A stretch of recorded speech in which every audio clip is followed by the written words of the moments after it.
Hi, and welcome to Geno's Picks. It's our 6th annual Super Bowl Picks-palooza, and you're excited. Why? Because in the postseason, after our 2-0 championship week, we are 7-2-1. Are you kidding me? You're cashing in 77% of your bets. We're 41-36 on the year overall, 53%. You cannot wait to get to the picks. But first, you know what really grinds my gears?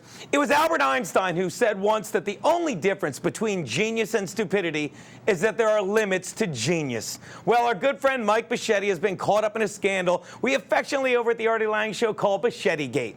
And my fans will tell you that after I called in this past week and gave him a 10-minute on-air plug for his show Sunday night, as well as every tweet I've sent out over the past 4 or 5 days referencing him and fueling his Twitter following, rather than thank me, Mike chose to block me. I don't even know what blocking on Twitter is. I don't care. But really, Mike, once again, passively, aggressively acting out at the people that help you? You think blocking followers from the very show that employs you gives you a reason to get out of bed, other than your mother bellowing up the stairs she's heading to Quick Check and wanted to know if you wanted 5 $2 scratch-offs, or maybe you were feeling crazy and wanted to go for 2 $5 ones, is not an insult to the very people and the man Artie Lang that employs you. Don't you think instead of acting passive-aggressively, you should be aggressively asking about gastric bypass surgery? Don't you think? We're your friends, Mike. And if you want to meet a partner, there are websites for that called Grindr, Tinder, and if you're not sure which is for you, they just came up with a site for both. It's for bisexuals, it's combining both sites, and it's called Binder. Look, Mike, we love you,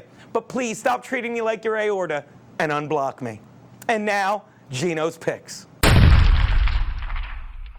My first pick, people, the coin toss. Wow, nothing drives home the ridiculousness of gambling more than dropping 4,000 times the value of a quarter on the way it will land. God bless the NFL. Fact, the coin has landed on heads in each of the last 5 Super Bowls, and it makes sense that historically, the Super Bowl coin flips have been split right down the middle, with the heads holding a slight edge 24-23, thanks to that recent 5-year hot streak it's been on. But maybe we shouldn't be looking at the coin so much as the people calling it. Did you know this? The NFC held an unprecedented streak of 14 straight coin toss wins, from Super Bowl 32 to 45. You didn't? And you call yourself a degenerate gambler. But whoa, that is so Super Bowl mid-40s, because not only did the Patriots put an end to that run in Super Bowl 46, but the Ravens made it 2 straight wins for the AFC last year. And guess who calls the toss this year? Yeah, these 3 guys on the Seahawks. You're looking at quarterback Russell Wilson, defensive end Red Bryant, and linebacker Heath Farwell. Now here's the thing. Notice the one player you don't see in this picture. Yeah, that crazy son of a bitch, Richard Sherman. But even though you don't see him, I'm guessing you'll hear him from the sideline screaming, "I want me some heads today." And I'm guessing Russell Wilson will oblige. Take heads. My next pick, oh, we love this one. The over-under on the National Anthem to be sung by Renee Fleming is 2 minutes and 25 seconds. Now, if you're wondering where you've heard the name Renee Fleming before, it was that little voice in your head a few seconds ago asking you, who the hell is Renee Fleming? Well, in an effort to really New York up this New Jersey event, the NFL has brought on an opera singer. That's what we have here in New York, making the over-under a no-brainer, right? Not so fast. Sure, 4 of the last 6 National Anthem performances at the Super Bowl went under 2 minutes, but there should be an asterisk on Super Bowl 45, where we all recall Christina Aguilera cut out an entire line of the anthem. Then, after cutting National Anthem lines in 2011, she began cutting buffet lines in 2012.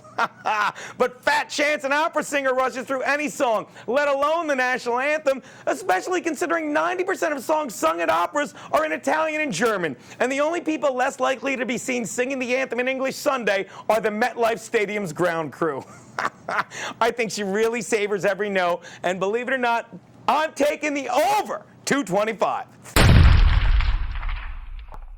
My next pick, Who will score the first TD? This is a fun one, and just a thought from here in Geno's Picks land. I think the fact that Percy Harvin has played only a handful of downs all season for Seattle, he only has one reception, makes it difficult for the Broncos to prepare, as they have very little footage of him in this Seattle offense, making him a dangerous weapon. And don't think watching footage of his 9 games with Minnesota in 2012 is going to help Jack Del Rio's defense prepare, because Harvin had a terrible QB in Christian Ponder, overthrowing him on 90% of the plays. So watching that footage is a lot like watching 12 Years a Slave. All you can really take from it is this guy is in a terrible situation, but at least when he gets loose, nobody's going to catch him. Take Percy Harvin. I'm so goddamn funny. Take Percy Harvin for the first TD in this game, laying 16-1. Which brings us to the 2 big picks of the game. The first one, I don't know if you know this, but the Denver Broncos are giving 2 to the Seattle Seahawks at MetLife Stadium. Yes, Peyton Manning was amazing this year, completing over 2/3 of his passes and tossing 59 TDs, leading Denver fans to crown him the greatest QB that ever lived, not named John Elway. And why wouldn't you? Denver's been a QB wasteland since Elway rode off into the sunset in 1999 with his 2 consecutive Super Bowl rings. And in the 15 years since then, the only people in Colorado known for their accuracy weren't in the Denver football system as much as the Colorado school system. Gene! What? Wait, don't say it's too soon, Joe. It's always too soon. These idiots are shooting each other up every 3 weeks, and this is the point. Fine. Let's try a different approach.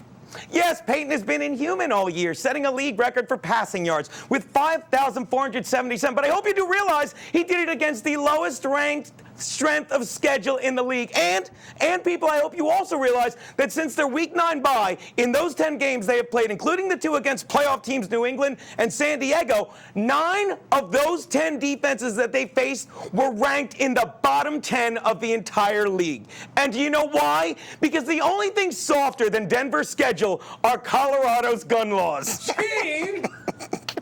Fine! All kidding aside, Denver hasn't faced a defense like this all season. And considering they finished the season at Houston and in Oakland, really, they're not ready for these elements. I've said it before. Rain and snow favor an offense, but the wind and cold they're predicting for this Sunday favor the defense. And I'm going to tell you, I think Seattle's defense comes out and smacks Denver in the face from the opening kickoff. And you know what that's going to do? It's going to make for the most violent 5 minutes anyone in Colorado has seen since the premiere of Batman's Dark Knight Rises. What? I never said shootout. Take Seattle. It's their time. Ugh! Which brings me to my final pick of Geno's Picks Season 6. Next year we're on TV, people. This has got... All right, look, the over-under on this game is 47. People, what do you get when you combine a polar vortex with a bombogenesis and mix in a little Arctic punch? Ironically, a lot of hot air. The NFL needs every story it can get to fill the 2 weeks of buzz surrounding the Super Bowl. And of course, they wanted the weather to be a story. But let me tell you something, bad news, because today's National Weather Service forecast says the conditions for Super Bowl Sunday are going to be basic. 39 degrees, mostly cloudy skies. But the real idiot is anyone who thinks the weather will be a factor in the bet. Please, these are NFL players, and they stopped worrying about degrees the minute they set foot in college. I'm thinking over in this game. You should too. Those are Geno's picks. We'll see you next year. Gun laws! God, we're good at this.